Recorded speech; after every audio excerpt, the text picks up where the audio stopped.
ഇന്ന് ശ്രദ്ധിക്കേണ്ട ചില കാര്യങ്ങളിലേക്ക് കൂടി നമുക്ക് പോകാം. തിരുവനന്തപുരം അമ്പലമുക്ക് റോഡിലെ പ്രധാന പൈപ്പിലെ അറ്റകുറ്റപ്പണി നടക്കുന്നതിന്റെ ഭാഗമായി ഇന്ന് രാവിലെ 10:30 മുതൽ നാളെ രാവിലെ 6 മണി വരെ പേരൂർക്കട, അമ്പലമുക്ക്, മുട്ടട, പരുത്തിപ്പാറ, കേശവദാസപുരം, പട്ടം, കവടിയാർ, കുറവൻകോണം, ഗൗരീശപട്ടം, മുറിഞ്ഞപാലം, കുമാരപുരം, ഉള്ളൂർ എന്നീ പ്രദേശങ്ങളിൽ കുടിവെള്ള വിതരണം തടസ്സപ്പെടും. തലസ്ഥാനത്ത് ഉള്ളവർ ശ്രദ്ധിക്കണം.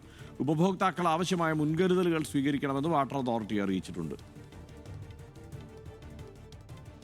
കേരള മോട്ടോർ തൊഴിലാളി ക്ഷേമനിധി പദ്ധതിയിൽ വിഹിതം കുടിശ്ശിക വരുത്തിയവർക്ക് തുക അടച്ചു തീർക്കാൻ സെപ്റ്റംബർ 30 വരെ സമയം അനുവദിച്ചു.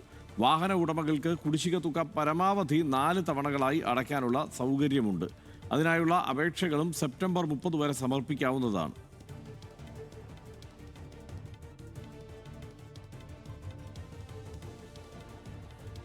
ഗുരുവായൂർ ക്ഷേത്രത്തിൽ ഓഗസ്റ്റ് 6-നും 7-നും ദർശന നിയന്ത്രണം ഏർപ്പെടുത്തിയിട്ടുള്ളതായി അധികൃതർ അറിയിച്ചു. കർക്കടക മാസ ശുദ്ധി ചടങ്ങുകൾ നടക്കുന്നതിന്റെ ഭാഗമായാണ് നിയന്ത്രണം. ഈ ദിവസങ്ങളിൽ വൈകിട്ട് ദീപാരാധനയ്ക്ക് ശേഷം അത്താഴപൂജ വരെ നാലമ്പലത്തിനുള്ളിൽ ഭക്തർക്ക് ദർശനമുണ്ടാവില്ല.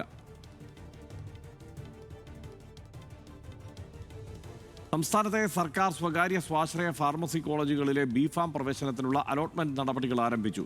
കീം ഫാർമസി റാങ്ക് പട്ടികയിൽ ഉൾപ്പെട്ടവർക്ക് ജൂലൈ 31 വരെ ഓപ്ഷനുകൾ നൽകാവുന്നതാണ്. 5 സർക്കാർ കോളേജുകളും 57 സ്വാശ്രയ കോളേജുകളും ഉൾപ്പെടെ 62 ഫാർമസി കോളേജുകളിലേക്കാണ് പ്രവേശനം നടക്കുന്നത്.